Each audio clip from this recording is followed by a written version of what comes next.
खाएगा कौन, उसके लिए जो है अलग से आपको रुपया देना पड़ेगा। लिखा हुआ है कि शेष इस पर निर्भर करता है कि छात्र कितने दिन भोजन लिया, यानी कि सारा चीज़ जो है मासिक व्यय यानी कि महीना का जो है सारा चीज़ जो है वो निश्चित है, यानी कि 1000 हो या 500 हो जो भी हो वो निश्चित है, लेकिन खाना जो खाएगा उसका जो है जितना खाएगा जो उसके हिसाब से अलग अलग पैसा लेगा, समझ रहा है। तो इसलिए हम इसको लिखेंगे पहले कि माना कि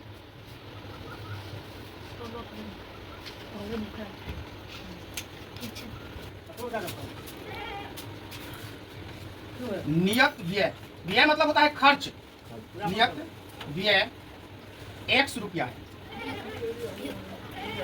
तथा प्रतिदिन भोजन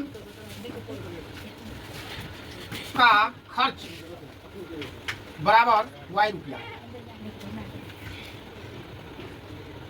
तो इसलिए लिखेंगे, इसलिए विद्यार्थी ए जो है, विद्यार्थी ए ये जो है कितना दिन खाता है, 20 दिन भोजन लेता है, 20 दिन भोजन लेता है।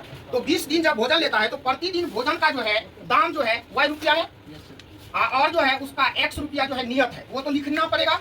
तो लिखेंगे x प्लस 20y बराबर 1000, यानी कि वो जो है ये नियत खर्चा और 20 दिन जो भोजन किया y रुपया के दर से वो दोनों को जोड़ करके 1000 रुपया वो देता है।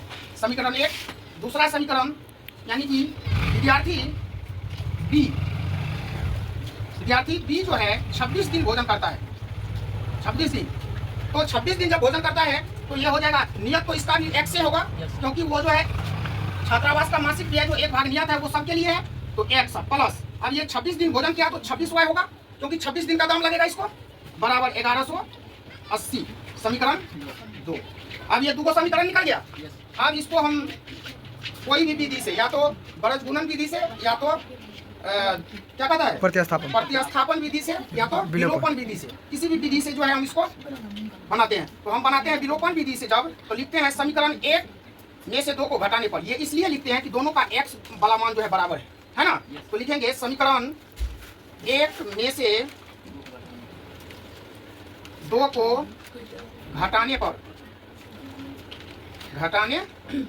तो समीकरण दोनों लिखेंगे यहाँ पर x प्लस 20y बराबर, और दूसरा है x प्लस 26y बराबर 1100। चिन्ह बदलेंगे,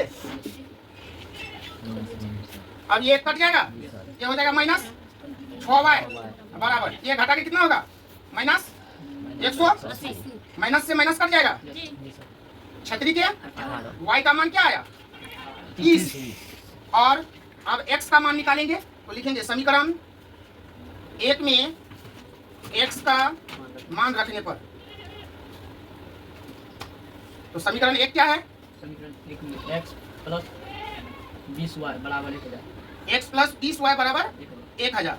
अब जो है x प्लस 20 गुना 30, y का मान 30 है ना, बराबर 1000।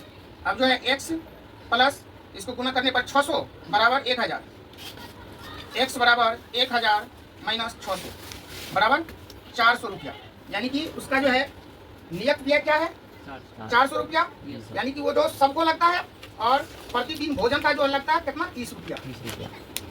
बता रहे